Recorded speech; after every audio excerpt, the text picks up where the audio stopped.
The anatomical position is the central concept behind all descriptions of location within the body. It is similar to the position of the famous Vitruvian Man, although a little less exuberant. However, the basics are the same. Here is a general description. A person standing upright, facing forward. Arms straight and hands held by the hips, palms facing forward. Feet parallel and toes pointing forward. A plane is a 2D slice through 3D space, which can be thought of as a glass sheet. The anatomical planes are different lines used to divide the human body. You will commonly see them when looking at anatomical models and prosections. Using anatomical planes allows for accurate description of a location, and also allows the reader to understand what a diagram or picture is trying to show. There are 3 planes commonly used: sagittal, coronal and transverse. Sagittal plane, a vertical line which divides the body into a left section and a right section. Coronal plane, a vertical line which divides the body into a front, anterior, section and back, posterior, section. Transverse plane, a horizontal line which divides the body into an upper, superior, section and a lower, inferior, section. For example, a diagram may be labeled as a transverse section, viewed superiorly. This indicates that you are looking downwards onto a horizontal section of the body. Anatomical terms of movement are used to describe the actions of muscles upon the skeleton.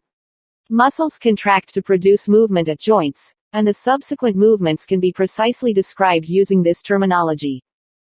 The terms used assume that the body begins in the anatomical position.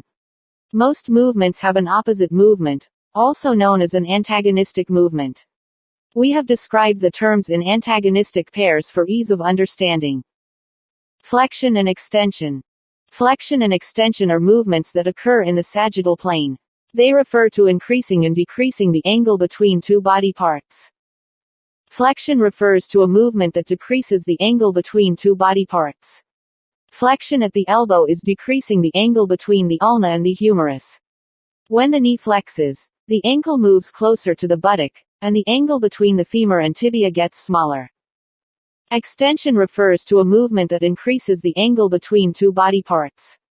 Extension at the elbow is increasing the angle between the ulna and the humerus. Extension of the knee straightens the lower limb.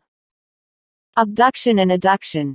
Abduction and adduction are 2 terms that are used to describe movements towards or away from the midline of the body. Abduction is a movement away from the midline, just as abducting someone is to take them away. For example, abduction of the shoulder raises the arms out to the sides of the body. Adduction is a movement towards the midline. Adduction of the hip squeezes the legs together. In fingers and toes, the midline used is not the midline of the body, but of the hand and foot respectively. Therefore, abducting the fingers spreads them out. Medial and lateral rotation. Medial and lateral rotation describe movement of the limbs around their long axis. Medial rotation is a rotational movement towards the midline. It is sometimes referred to as internal rotation. To understand this, we have 2 scenarios to imagine. Firstly, with a straight leg, rotate it to point the toes inward. This is medial rotation of the hip. Secondly, imagine you are carrying a tea tray in front of you, with elbow at 90 degrees. Now rotate the arm, bringing your hand towards your opposite hip, elbow still at 90 degrees. This is internal rotation of the shoulder. Lateral rotation is a rotating movement away from the midline. This is in the opposite direction to the movements described earlier. Elevation and depression. Elevation refers to movement in a superior direction, for example, shoulder shrug. Depression refers to movement in an inferior direction. Pronation and supination. This is easily confused with medial and lateral rotation, but the difference is subtle. With your hand resting on a table in front of you, and keeping your shoulder and elbow still, turn your hand onto its back, palm up.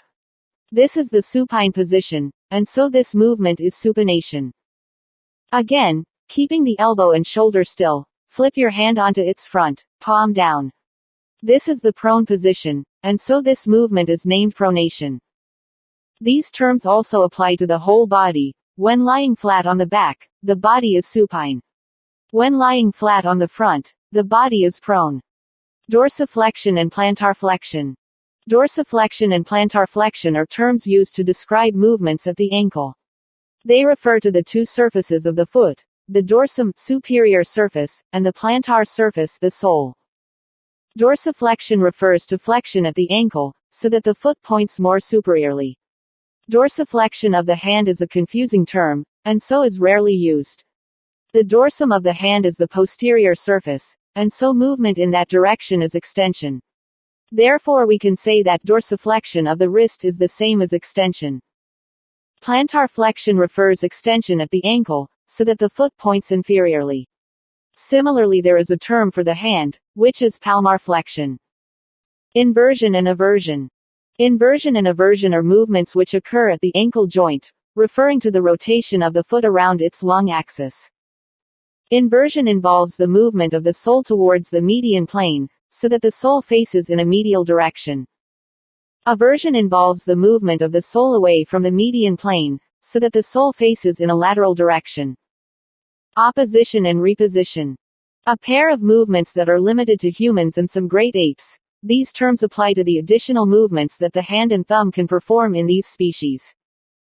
Opposition brings the thumb and little finger together. Reposition is a movement that moves the thumb and the little finger away from each other, effectively reversing opposition. Circumduction. Circumduction can be defined as a conical movement of a limb extending from the joint at which the movement is controlled. It is sometimes talked about as a circular motion, but is more accurately conical due to the cone formed by the moving limb. Protraction and retraction. Protraction describes the anterolateral movement of the scapula on the thoracic wall that allows the shoulder to move anteriorly. In practice, this is the movement of reaching out to something. Retraction refers to the posteromedial movement of the scapula on the thoracic wall, which causes the shoulder region to move posteriorly. For instance, picking something up. Please subscribe for more videos like this. Thank you.